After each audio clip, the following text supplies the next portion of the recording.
जवान बच्चा हंसी खेल में कौड़ी गजब की देकर गया। अरे गब्बर सिंह ये कह कर गया, जो डर गया वो मर गया।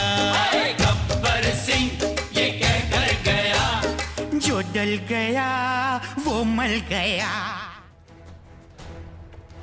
नेशनल हेराल्ड मामले में आज कांग्रेस अध्यक्ष सोनिया गांधी और उपाध्यक्ष राहुल गांधी ने सुप्रीम कोर्ट का दरवाजा खटखटाया।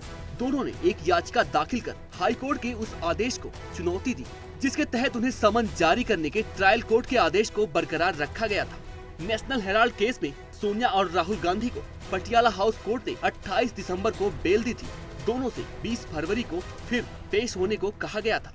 सोनिया और राहुल ने 20 फरवरी को होने वाली अगली सुनवाई से पहले पेशी से छूट की मांग की है, लेकिन अब अगली सुनवाई के समय उन्हें अदालत में मौजूद रहना होगा।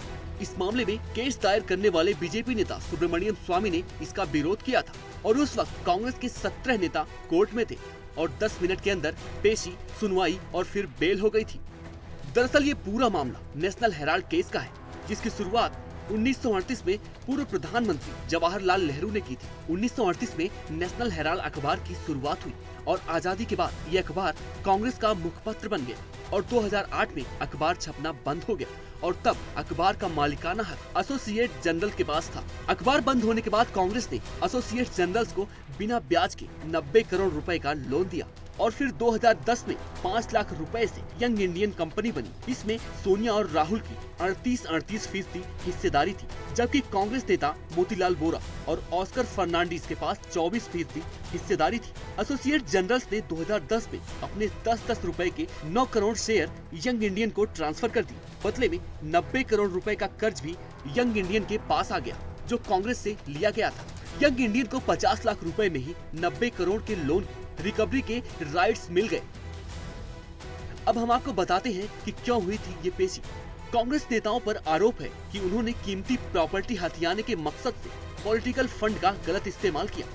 कांग्रेस ने नेशनल हेराल्ड अखबार को 90 करोड़ का कर्ज दिया, फिर एक कंपनी बनाकर उसकी देनदारी कब्जे में ले ली। इस तरह नेशनल हेराल्ड की 2000 करोड़ रुपए की प्रॉपर्टी पर कांग्रेस नेताओं का कंट्रोल हो गया। इस केस में सोनिया, राहुल, मोतीलाल वोरा, ऑस्कर फर्नांडीज और सुमन दुबे कोर्ट में पेश हुए, लेकिन सैम पित्रोदा कान का ऑपरेशन होने की वजह से पेश नहीं हुए थे। बीजेपी नेता सुब्रमण्यम स्वामी ने इसके खिलाफ 2012 में कोर्ट में केस दायर किया और आरोप लगाया कि कांग्रेस ने एक पॉलिटिकल फंड का गलत इस्तेमाल किया।